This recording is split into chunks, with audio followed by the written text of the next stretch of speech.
smell. And again, we sometimes think, oh, you know, how are we going to, you know, what are we going to incorporate in our business that's to do with smell? But again, you know, there are lots of things you can do. Obviously, the food people do it really well.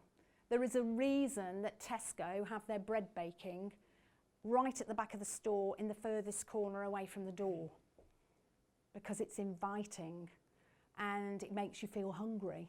So as you're walking around the store and you're nowhere near the bread counter at this stage, you're hungry, so you're going to put more in your trolley.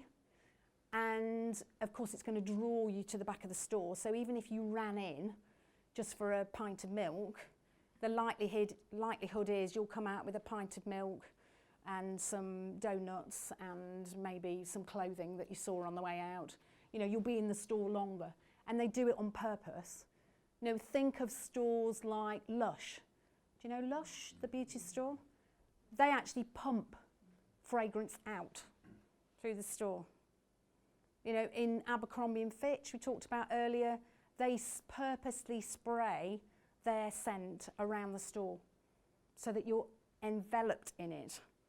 So you'll come out smelling like Abercrombie and Fitch. So they have a smell that they relate to them.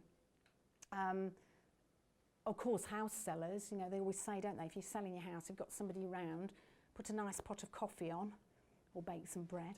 And again, it's inviting, it's warm, it's inviting.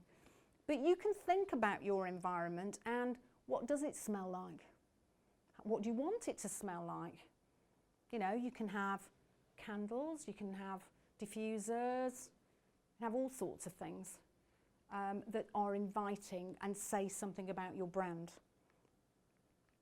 And what about people? We don't often like to talk about these things, personal things.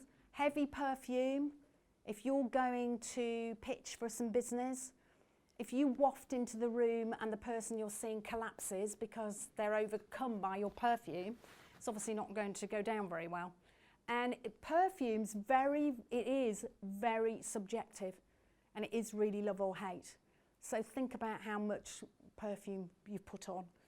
And obviously there's the whole personal hygiene thing, particularly if you're out and about and you're meeting people. You know, if you've got a big meeting coming up, they all sound really obvious, but we don't often think ahead enough.